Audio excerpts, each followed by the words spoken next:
మరువనని మాటిస్తానంట.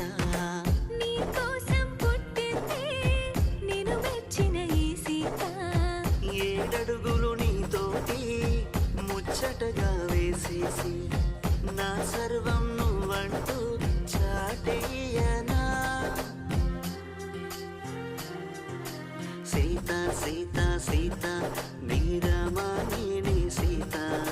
సీత సీత సీత నా జానకి నీవే సీత.